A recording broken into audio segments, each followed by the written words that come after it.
Olá, galerinha do Pincelada do Saber, estamos aqui então para mais uma de nossas videoaulas, para nós darmos continuidade naquela série de vídeos que eu disse que ia falar com vocês sobre o livro O que é Psicanálise, do Fábio Herman, que é da coleção Primeiros Passos. Para quem não me conhece, sou Daniel Matheus Ladeira, tenho 26 anos, sou graduado em História, atualmente faço Faculdade de Teologia na FTSA, Faculdade Teológica Sul-Americana. Espero que vocês estejam gostando então de ter um contato com esse canal. Vamos lá. Dando continuidade, na videoaula passada eu estava falando com vocês um pouco sobre a ideia de que nós construímos um mundo cujo qual nós não nos reconhecemos nele. Porque nós achamos esse mundo, na maioria das vezes, um grande absurdo. Porque nós, realmente nós, eu e você, somos um grande absurdo. O autor, então, ele vai dar continuidade dizendo para nós que a psicanálise surge em um momento de tentar explicar essa loucura, de tentar explicar esse absurdo do dia a dia. Quando as ciências exatas, de alguma forma, admitiram sua capacidade de explicar essas relações humanas que não podem ser medidas pelas leis da química, da física ou da mecânica, essas sociedades humanas que são imprevisíveis, que são maleáveis, que são infinitas em seu material, em sua objetificação. Né? O cientista, diante de um objeto tão complexo, infinito como é o ser humano, ele se viu e ele disse: ok, nós admitimos a nossa incapacidade de explicar a loucura de um pai muitas vezes estuprar um filho, a loucura muitas vezes de uma pessoa esfaquear outra no meio da rua, a loucura muitas vezes de uma pessoa se entregar tão devotamente a um tipo de religião, a um tipo de pessoa, a um tipo de relacionamento, a loucura que é os passos de uma maternidade, de uma paternidade, ou a loucura que é a busca por uma profissão perfeita, a competição cuja qual nós estamos inseridos. Então as ciências exatas olharam para isso e disseram: ok, isso não dá para se encaixar nas leis da física. Então a psicanálise surge como uma tentativa de discurso, como uma tentativa de interpretação, como uma tentativa de dar uma voz, de dar um tipo de explicação para todo esse processo.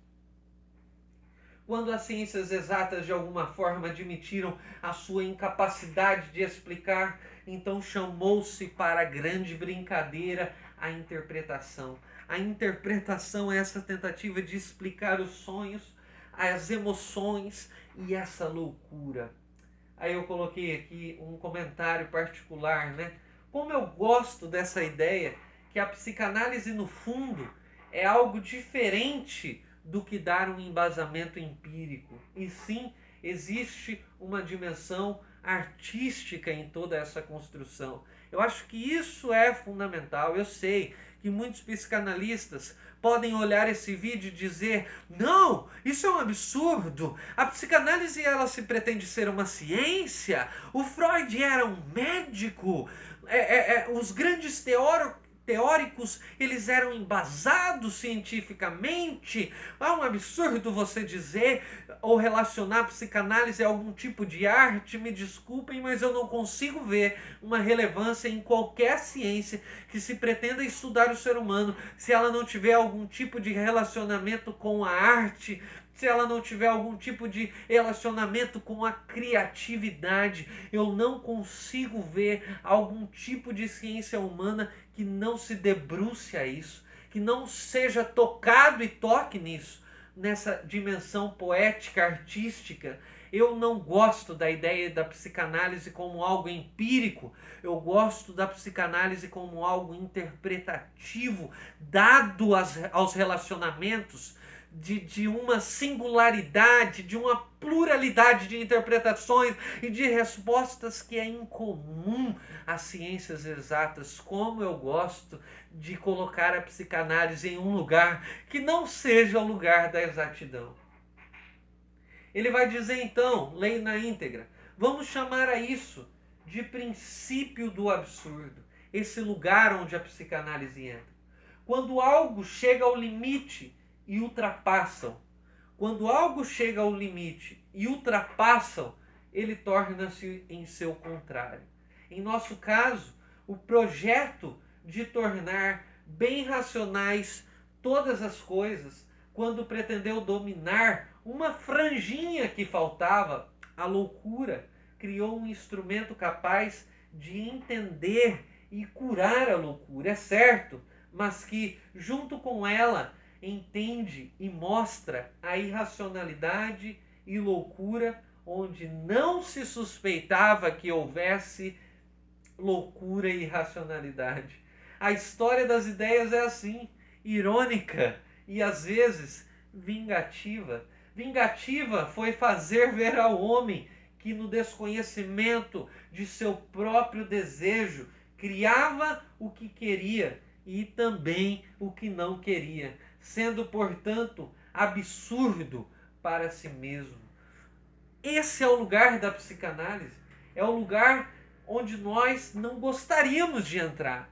É o lugar onde nós não sabíamos que havia irracionalidade e loucura tanto quanto os hospitais psiquiátricos. É o lugar onde nós podemos entrar no momento em que nós achávamos que nós poderíamos dominar todas as franjas da nossa sociedade.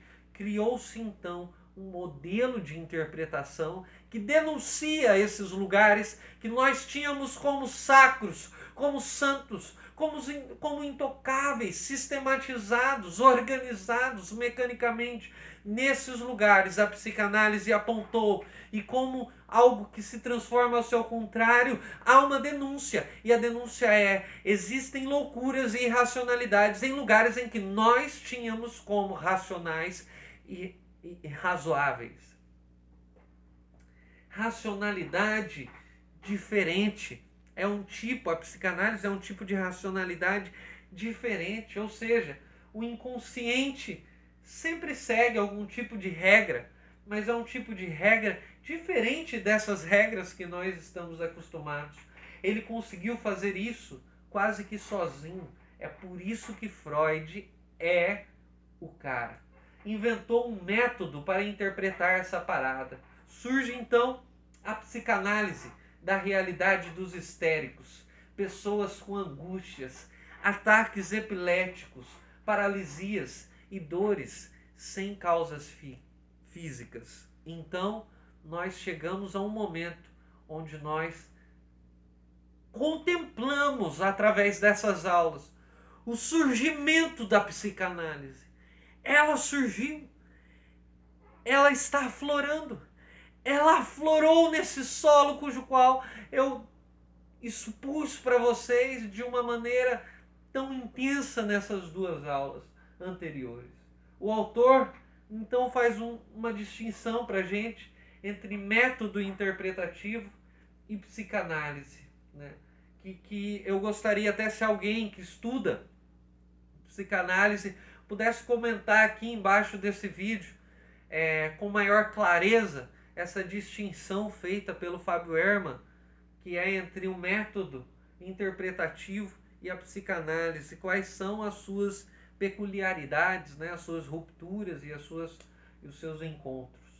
Seus encontros e desencontros, vamos assim dizer.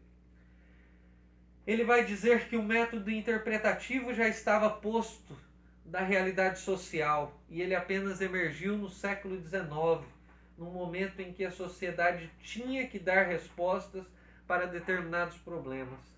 Quando estava madura, saiu do lugar que onde estava guardada. É interessante porque novamente eu volto a um diálogo com o marxismo, porque o marxismo também diz que as flores elas nascem quando estão dadas as determinadas condições sociais e materiais para que essa flor venha aflorar, venha desabrochar. É interessante que as coisas elas precisam estar prontas, as estruturas estarem mudadas para então nascer um novo jardim. Basicamente o que ele está dizendo é: as condições sociais, históricas, culturais do século XIX viabilizaram que nascesse esse lugar. Freud não é só um gênio. Freud, ele é um autor histórico, ele está num determinado momento, e esse momento, o espírito da época, a filosofia, a sociedade, o conjunto cultural, político, social, possibilita que ele venha trazer essa grande ideia, emancipação, chama-se lá do que quiser. Essa afirmação, eu até coloquei aqui, me parece bastante marxista, ao mesmo tempo que me parece um pouco retirar a genialidade de poucos. É algo como se a revolução só fosse acontecer quando os dados modos de produção tivessem sido esgotados, e então surgiria aquilo que já estava potencializado na semente, o florescimento da árvore e de seus frutos. Pois é que isso me lembra, e o pior é que isso me lembra algum tipo de ontologia não tão materialista, e sim de cunho espiritual abstrato. Ao mesmo tempo em que eu entendo essa peculiaridade histórica, me parece que essa determinada visão que faz com que as coisas estejam já, em alguma maneira, determinadas ou pré-determinadas, me lembra uma ontologia que não seja materialista, apesar de nós estarmos falando do marxismo estritamente materialista.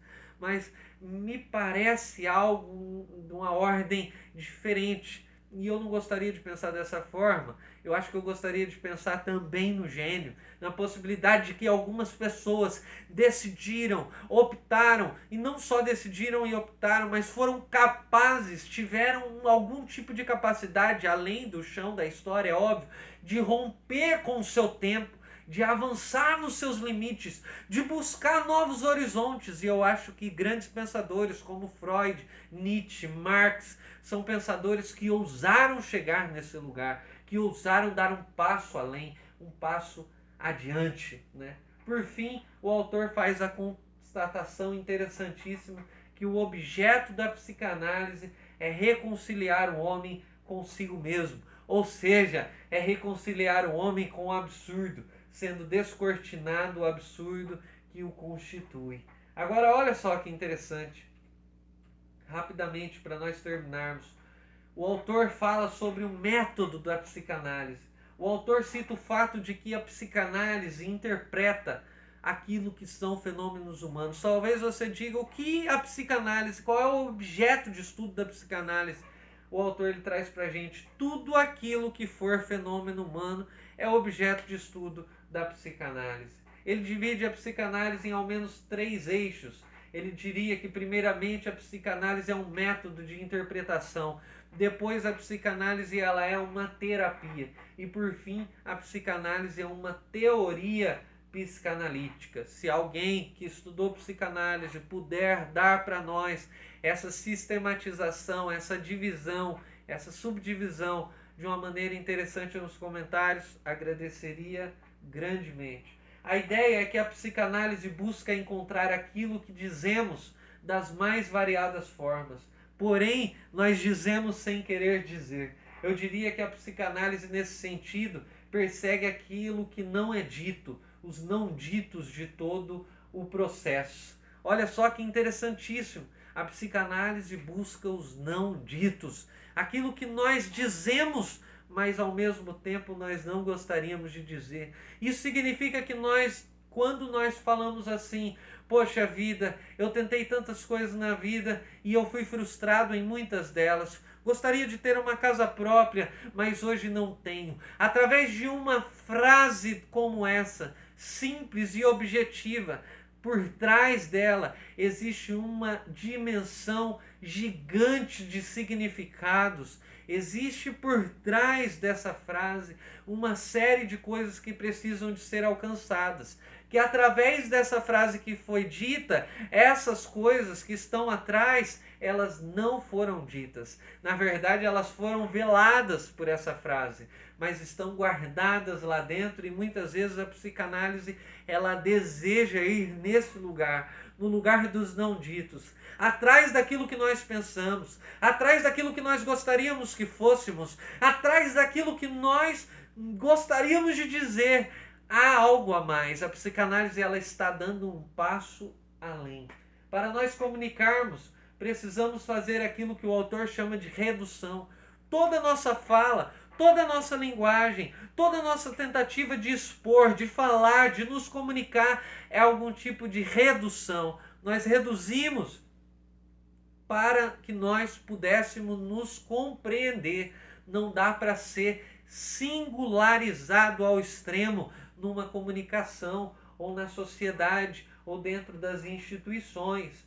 Aí você pode dizer assim, poxa, mas o que é essa redução? Essa redução é a tentativa nossa de dar consenso.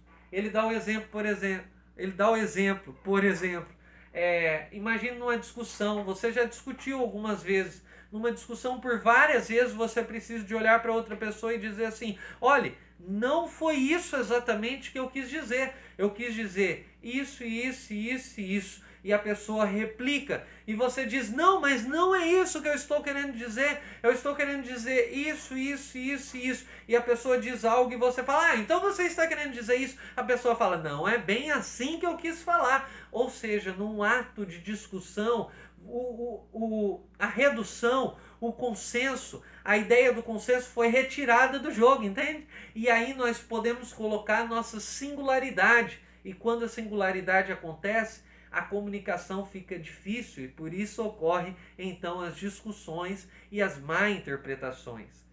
Então toda linguagem é algum tipo de redução, toda linguagem ela é algum tipo de superficialidade, porque o ser humano, o absurdo, ele só vai ser alcançado nessa dialética entre linguagem e ser. É uma loucura, eu sei. A ideia, discussão onde redução do consenso não acontece e todo tempo é necessário ficar explicando a singularidade do discurso proferido. Ele então diz que o profissional deve produzir através de sua interpretação uma ruptura de campo, isso é, ir além da imposição cotidiana de significados. Quando o psicanalista faz de alguma forma uma intervenção, ou quando o psicanalista ele consegue interpretar essa realidade que o seu paciente, que o seu cliente está expondo para ele através de palavras, e ele consegue chegar naquilo que não é dito pelo paciente, então ele faz uma ruptura de campo, porque até então, naquele campo, naquele momento, o paciente pensava de determinada forma, e algo que ele não conseguia enxergar trouxe à tona. O psicanalista ele traz à tona de alguma forma, e então esse cliente fala, poxa, mas no cotidiano, no dia a dia, era dessa forma que acontecia. Então houve-se uma ruptura de campo. É esse o nome, é esse o termo do conceito da psicanálise, quando há de alguma forma, eu diria, um insight. Nós possibilitamos ou acontece de alguma forma um insight. Então, nesse momento, ocorreu uma ruptura de campo.